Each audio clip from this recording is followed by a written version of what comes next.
this is happening a lot lately. I just like randomly cry in the middle of the day. This spring, I reached one of my lowest points emotionally, and I realized that I needed more professional help. I think my goal is just to not feel so bad all the time. So I started looking for a therapist, and it was a really, really long journey. But last week, I completed my 4th therapy appointment, making it 1 full month of therapy. Last week, I finished my 4th therapy session, and I realized afterwards that I've been in therapy for a month now. It has flown by, and so I just wanted to make a little bit of a video here on YouTube talking about how I found my therapist, what I've learned in this first month, and honestly, if it's worth the effort that it takes to find a therapist. Like, is it really worth all the work?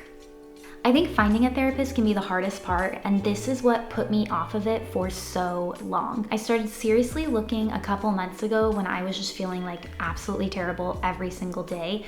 It had reached a point where I was like just not able to cope on my own anymore. So I basically did 3 things when it came to finding a therapist. The first thing I did was I asked any friends and I asked Instagram if they had recommendations. Then I reached out to the people that they recommended. However, I hit a wall really quickly because after 2020, I think therapists are just really, really busy right now. And everyone that I reached out to didn't have any availability and was not taking on any new clients. So after that, I started researching on a website called Psychology Today. You're able to put in your zip code and your insurance provider, and it'll give you a long list of therapists that are available in your area with your insurance. I once again reached out to a bunch, and a lot were not available, and so I just stopped looking for a little while. I was too exhausted by the process. I already wasn't feeling well, and so I just stopped looking for a couple weeks. When I came back, I actually started a Notion board to keep track of the people that I contacted because I forgot who I contacted. I forgot if they were available. I just couldn't keep track of all of this in my head when I was already feeling so stressed. So in my Notion board, I kept track of their name, their contact information, whether they had responded, and any notes that they had about availability. Finally, on my second round of searching, I found my therapist on Psychology Today. Just keep in mind there are different types of therapy, and you can filter this on the website. So I looked for someone who practices CBT or cognitive behavioral therapy because this is what a friend recommended. I believe there's also talk therapy or EMDR. I've heard people talk about that as well. So honestly, right now, I suggest just trying to find a therapist to get started, and then you can learn a little bit more about the different types, and it's always fine to change later on. But right now, just start the process because it can be really, really long and really daunting when you're already like feeling terrible. So in just 1 month with my therapist, I want to share a couple of the things and insights that I've learned that have been really, really impactful for me. The first one is that progress is progress no matter how small. I was frustrated my first few sessions because she would give me things to learn and to work on, and it still felt like my anxiety was coming back. But she reminded me that even if you take 1 step back, you're still taking 2 steps forward. She's also teaching me how to celebrate the small wins, and I'm really starting to understand that therapy is a slow process that happens gently over time and it cannot be rushed. For me, I struggle with my anxiety, and so sometimes things will just hit me out of the blue and I won't know why, and they'll cause me to go into an anxious spiral. Something she taught me was acknowledge, feel, and heal. She taught me to acknowledge whatever I am feeling, not to push it down and push it away, but to acknowledge that feeling and then to actually experience or feel it. You cannot move past a feeling. You cannot heal from it until you are aware of it, not ignoring it. You actually take the time to actively feel that feeling, and then you're able to let it pass. Lately, when I felt anxious, I've just been repeating, I feel anxious, it's okay. I feel anxious, it's okay. to acknowledge that I am feeling that way and that it's okay to experience that, and then to slowly let it pass.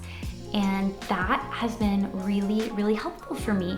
Normally, when I get anxious, I will try to suppress the feeling or distract myself, anything to just not deal with it, because I feel like if I don't deal with it, then it'll go away. But in reality, and what I've experienced my entire life, is that when I do that method, it does not go away. It typically comes back later at night with a vengeance, and then I can't sleep, I get sick, and things just spiral quickly, but at a later date. So actually taking time to acknowledge my feelings in the moment and feel them has been very, very helpful for me. Next, she taught me that the way that I talk to myself matters.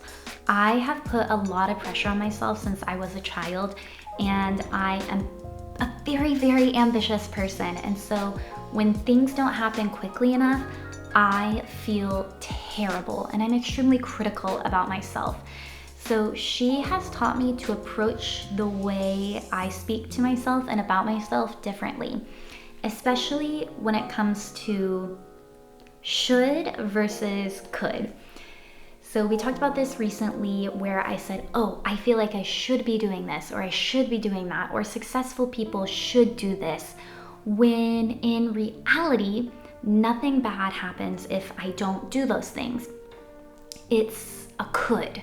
Yes, if I have the capacity, if I have the time, I could do this. It gives me the option back so that now I have a choice. Dependent on my circumstances, I could do that, not this pressure and implication that I should, and if I don't do that, I'm a bad person. As an overachiever and an ambitious person, I often push aside my own feelings and needs and emotions to achieve my goals. So she has really been focusing on teaching me like what self-care looks like and making sure that I take time to do self-care. So I'm trying this new time blocking thing where I take an hour every morning to just dedicate to myself, whether that's going on a walk, reading a book, studying, just something that I want to do that helps me start the day by filling up my own energy before I pour from my cup into others. I cannot expect myself to show up in the best light if I have an empty cup. And every time I do self-care, I fill my cup with energy and with positive emotions. And then only when my cup is full can I start to pour and contribute into other people's cups. Through self-care is how I can do that, because I was getting really, really frustrated and really upset with everyone around me just because I wasn't taking time to take care of myself. And finally, really the most insightful one is that my anxiety doesn't come out of the blue like I thought it did. I have always thought that my anxiety just hits me all of a sudden for no apparent reason. I'll have these strong physical reactions and I don't know what I'm worrying about, but my body is panicking. And so recently, this happened really, really badly to me. I couldn't sleep for a couple days because of my anxiety. And so she helped me walk through the situations leading up to that to identify what might be causing that anxiety and how things that I have done earlier may be causing anxiety later on, that while I'm having the anxiety, I don't realize that that was the cause initially, but it's been building all day slowly, or building all week slowly. So let's really go on to the last thing. Is therapy worth it? Yes. But ultimately it comes down to, can you afford it? And can you find someone who is taking patience? It is extremely challenging to go through the process of finding a therapist when you already feel terrible. I was barely getting up out of bed when I started looking for one, and it just felt like such a giant project to manage. So I highly recommend keeping it organized like I did in my Notion. That way you can just chip away at it little by little when you have the energy to do so. And then ultimately, I think it comes down to whether you can afford it. If you can afford therapy and you can find a therapist, it is absolutely worth it. I wish I would have started 5 or 6 years ago. so thank you all for watching today. I hope you enjoyed this video.